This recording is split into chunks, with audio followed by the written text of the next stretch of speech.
Hello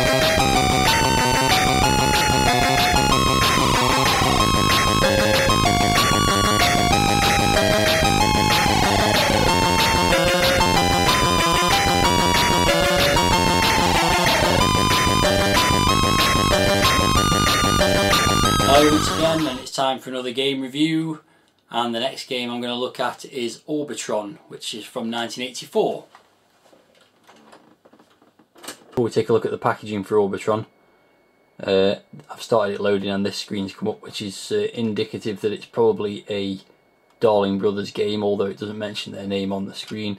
So it gives you some info about the game, tells you what the controls are, and then the game itself starts loading. Okay, now moving on to the packaging itself, and pretty nice bit of cover art on this one. It's got a space scene of something attacking what suspiciously looks like a Star Destroyer from Star Wars. That's pretty decent.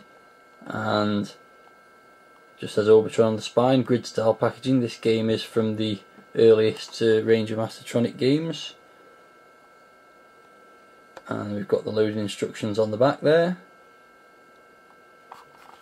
and inside the packaging we've got the usual aim of the game, which is effectively shooting things. Blaster pod, the tormenting death pods, and that is basically it. It's completely blank on the inside. Alright, so here's Orbitron loaded up, and it's the typical hallmarks of an early Darling Brothers game for Mastertronic, with the score and lives and high score across the top. No title screen or music or anything like that, which is typical of the games of that era. So let's get the game started. And it's a very straightforward shoot 'em up. You get these three ships coming down the screen over and over again, and the idea is to eliminate all of those, and also the pods of doom or whatever they're called, which are flying across the screen at the moment. They're quite difficult to shoot. You can move up the screen as well, which you may need to do to avoid the pods if you don't shoot them. Oh, and you do die. The tune is the most unbefitting tune for a space shoot 'em up I've ever heard. A jolly little ditty that repeats over and over again. And effectively that's it. It's just a high score challenge. So this is going to be a pretty short review.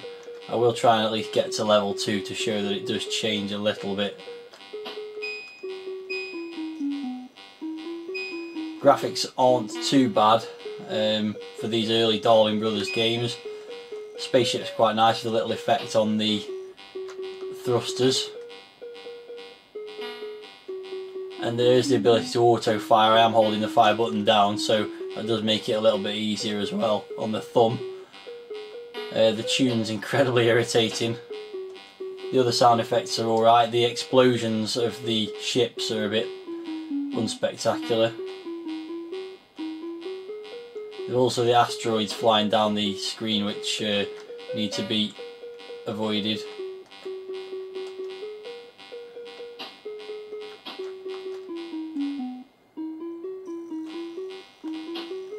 Okay, so that's the end of the first level, and the tune just speeds up for a sec,